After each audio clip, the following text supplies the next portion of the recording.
অত্যন্ত মূল্যবান ভোট। এই ভোটে কে বিজেপি করে, কে তৃণমূল, কে কংগ্রেস, কে সিপিএম, এটা দেখার আর সময় নেই। এই ভোটে সমস্ত জাতীয়তাবাদী মুসলমান আর সমস্ত হিন্দু সমাজকে এক হয়ে ভোট করার সময় এসেছে। আমরা এসআইআরে দেখেছি, এতদিন অনেক কিছু শুনতাম, এসআইআরের সময় আমাদের অনেকের চোখ খুলে দিয়েছে।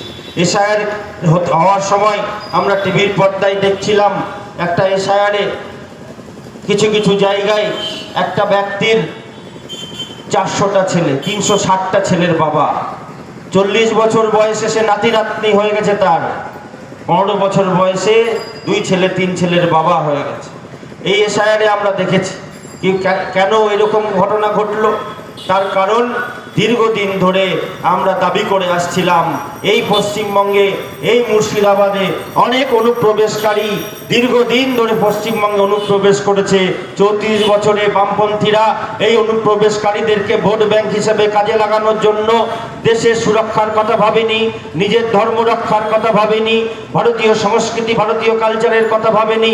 তারা 34 বছর ধরে এদেরকে ভোট ব্যাংক হিসেবে ব্যবহার করেছে। সেই সঙ্গে বাংলাদেশি অনুপ্রবেশকারীদেরকেও অবাধে ভোটার কার্ড, আধার কার্ড বানিয়ে দিয়েছিল।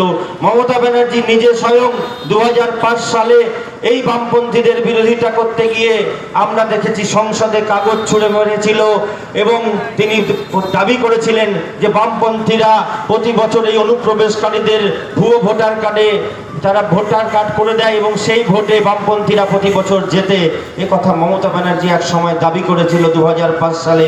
আজকে সেই মমতা ব্যানার্জি ক্ষমতায় আসার পরে সেই ক্ষমতার থাকার লোভে তার ভাইপো থেকে শুরু করে তার যে ছোট নিচুতলার কর্মী, একদম বুথ সভাপতি থেকে শুরু করে টাউন সভাপতি থেকে শুরু করে ব্লক সভাপতি থেকে শুরু করে বিভিন্ন স্তরের নেতা মন্ত্রীরা যারা 2011 সালের আগে সাইকেলে চাপতো, যারা বিড়ি টেনে খেত, বিড়ি চেয়ে খেত, তারা আজকে অট্টালিকায় বাস করছে, 4 চাকায় ঘুরে বেড়াচ্ছে, কারোর দীঘায় হোটেল হয়েছে, কারোর কলকাতায় ফ্ল্যাট হয়েছে, কোটি কোটি টাকার সম্পত্তি হয়েছে।